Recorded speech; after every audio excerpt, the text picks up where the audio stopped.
अस्सलाम वालेकुम नाज़रीन, पीटीआई रहनुमा ओना बस पप्पी ने ऐवान सेनेट में ईंट बजा कर रख दी। उन्होंने कहा कि रात के 20 बंदे मेरे घर में आए, मेरी बीवी और बेटियों के सामने मुझे घसीटा गया, मेरी बीवी के कपड़े फाड़े गए। मजीद उन्होंने क्या कहा, ये नाज़रीन वीडियो देखते हैं। सुबह 8:30 बजे सर कोई 20 के करीब लोग सर मेरे घर आए।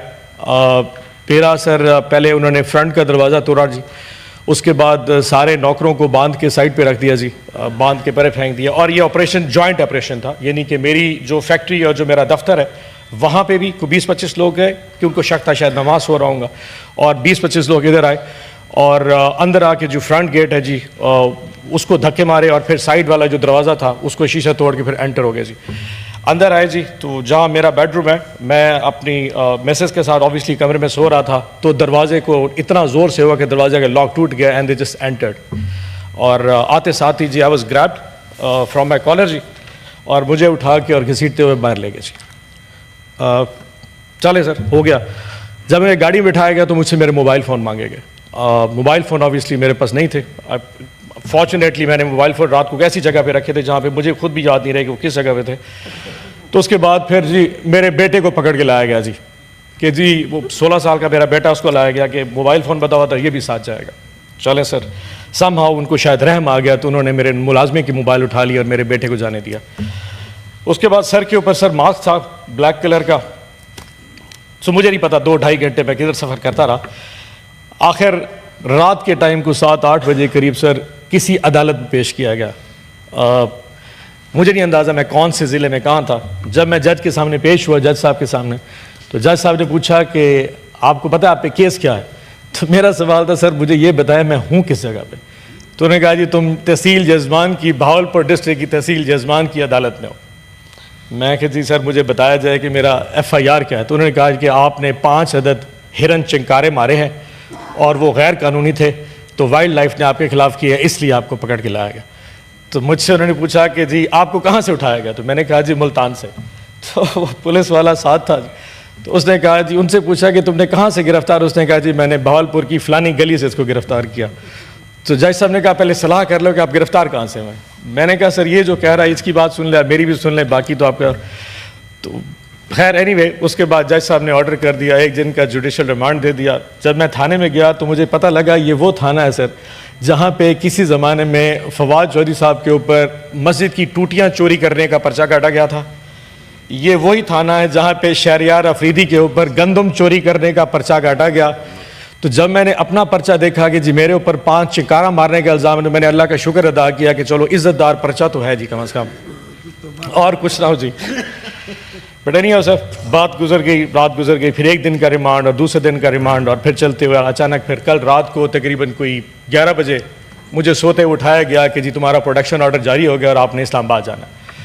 अब आपको अंदाज़ा है कि सर ये जो तहसील जजमान है ये मुल्तान अपना इस्लामाबाद से तकरीबन 9 घंटे दूर है जी। तो मैंने उन्हें कहा कि जी इस वक्त तो सफ़र में इतना टाइम लग जाएगा और जी आपको जाना पड़ेगा। मैंने उनसे पूछा क्या इजाज़ चौधरी साहब का प्रोडक्शन ऑर्डर जारी हुआ? तो उन्होंने कहा जी हाँ जी, वो भी सुनने में आया कि टीवी पे चल रहा है कि वो भी आ रहे हैं। आई वॉज नॉट श्योर, मेरे पास कोई मीन्स ऑफ कम्युनिकेशन नहीं था। अंडर दिस एक्सपेक्टेशन कि मेरा इजाज़ चौधरी साहब का आपने इकट्ठा स्टैंड लिया तो हम दोनों आ रहे होंगे। रात को 11 बजे जी मुझे उठा के, वैसे ही आपको शायद हालत से अंदाज़ा हो गया कि जिस हालत में मैं था उसी तरह निकल के आ गया बिस्तर में से। तो रात को अदालत में जज साहब के सामने पेश किया गया। उनसे जो वो राहदारी रिमांड है जी वो उनसे मांगा गया। 1:30-2 बजे जज साहब ने रिमांड दिया, इजाज़त दी, और फिर सफ़र करके सुबह अभी 11 बजे सीधा आया, और फिर आप शिवली साहब ने वहाँ पे आके रिसीव किया और फिर आपसे मुलाकात हो गई। ये है सर मेरी टोटल कहानी जी। अब इसमें मेरा कसूर क्या था सर? कसूर बड़ा सिंपल सा था कि जी मैंने आज से कुछ अर्सा पहले एक महंगाई मुहिम शुरू की थी गवर्नमेंट ऑफ पंजाब के ख़िलाफ़, और जनूबी पंजाब के हर ज़िले के अंदर जाके वो पम्फलेट बांटे थे कि हमारे दौर में क्या महंगाई थी और आज के दौर में क्या महंगाई है। सर आपको याद होगा कि रजीम चेंज जब हुआ था तो हमारे खिलाफ सबसे बड़ा इल्ज़ाम महंगाई का था, और मैं सिर्फ बाज़ारों में जाके ये पैगाम दिया करता था कि आज के दौर की जो महंगाई का ड्रामा है ये असल में हकीकत नहीं है, और महंगाई आज पाकिस्तान में 3 साल के बाद बढ़ी है, कमी नहीं। एक और भी कसूर था सर, मैंने वफा किया सर खान साहब के साथ, और आई एम श्योर इसकी एक कीमत है सर, वफा की कीमत है, आई एम श्योर आपने भी भरी होगी सर। लेकिन सर एक चीज़ है, अजान अजान नहीं, अच्छा सो सर वफा की एक कीमत है, तो आई एम श्योर वो मैंने अदा की है, आपने भी अदा की होगी सर यकीनन। लेकिन सर ऐसी चीज़ें कभी भी मुझे मेरी वफा से हटा नहीं सकते सर। मैं अपने लीडर के साथ सच्चा था, मैं लीडर के साथ सच्चा हूँ और मैं लीडर के साथ सच्चा रहूँगा सर। इमरान खान मेरा लीडर है, वो इस वक्त जेल में है, उसके साथ जुल्म हो रहा है। बुशरा बीबी जेल में है, उनके साथ जुल्म हो रहा है। और जब तक सर मेरे सांस में सांस है, मैं अपने खान का नाम जिंदा लेके रहता रहूँ, इमरान खान जिंदाबाद करता रहूँगा, नो मैटर आप कितनी दफ़ा मुझे घर से मेरे बिस्तर उठा के दोबारा गिरफ्तार करते रहें सर। ये चीज़ वफा रुक नहीं सकती सर। मेरा कसूर ये है कि सर मेरा कसूर सर ये है कि मैंने अपने असीरान के लिए आवाज़ बुलंद की, मैंने शामूद कुरैशी के लिए आवाज़ बुलंद की, मैंने डॉक्टर यास्मीन राशिद के लिए आवाज़ बुलंद की, मैंने महमूद रशीद के लिए आवाज़ बुलंद की, मैंने उमर चीमा के लिए की, मैंने सेनेटर एजाज चौधरी के लिए और तमाम उन वर्कर्स जो पाकिस्तान में अरेस्ट हुए हैं, मैंने उन सब के लिए आवाज़ बुलंद की। मेरा कसूर यह है कि मैं हक की आवाज़ के साथ खड़ा रहा और टॉक शोज़ पे आके इस हुकूमत के वक्त के खिलाफ वो बात करता था शायद करने में आज के दौर में जिसके ऊपर आपको भी यकीनन। लेकिन सर ऐसी चीज़ें कभी भी मुझे मेरी वफा से हटा नहीं सकते सर। मैं अपने लीडर के साथ सच्चा था, मैं लीडर के साथ सच्चा हूँ और मैं लीडर के साथ सच्चा रहूँगा सर। इमरान खान मेरा लीडर है, वो इस वक्त जेल में है, उसके साथ जुल्म हो रहा है। बुशरा बीबी जेल में है, उनके साथ जुल्म हो रहा है।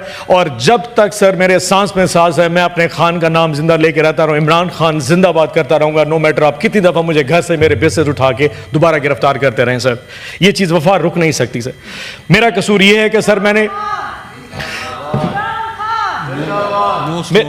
मेरा कसूर सर ये है कि मैंने अपने असीरान के लिए आवाज़ बुलंद की, मैंने शामूद कुरैशी के लिए आवाज़ बुलंद की, मैंने डॉक्टर यास्मीन राशिद के लिए आवाज़ बुलंद की, मैंने महमूद रशीद के लिए आवाज़ बुलंद की, मैंने उमर चीमा के लिए की, मैंने सेनेटर एजाज चौधरी के लिए और तमाम उन वर्कर्स जो पाकिस्तान में अरेस्ट हुए हैं, मैंने उन सब के लिए आवाज़ बुलंद की।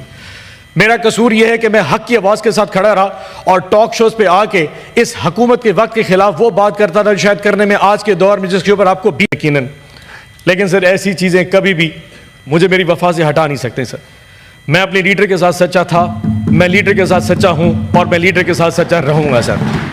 इमरान खान मेरा लीडर है, वो इस वक्त जेल में है, उसके साथ जुल्म हो रहा है। बुशरा बीबी जेल में है, उनके साथ जुल्म हो रहा है। और जब तक सर मेरे सांस में सांस है, मैं अपने खान का नाम जिंदा लेके रहता रहूँ, इमरान खान जिंदाबाद करता रहूँगा, नो मैटर आप कितनी दफ़ा मुझे घर से मेरे बिस्तर उठा के दोबारा गिरफ्तार करते रहें सर। ये चीज़ वफा रुक नहीं सकती सर। मेरा कसूर ये है कि सर जी तो नाज़रीन, ये थी आज की वीडियो। उम्मीद करती हूँ आप लोगों को वीडियो अच्छी लगी होगी। वीडियो के बारे में अपना फीडबैक जरूर दीजिएगा। मिलते हैं अगली वीडियो में, तब तक के लिए खुदा हाफिज़।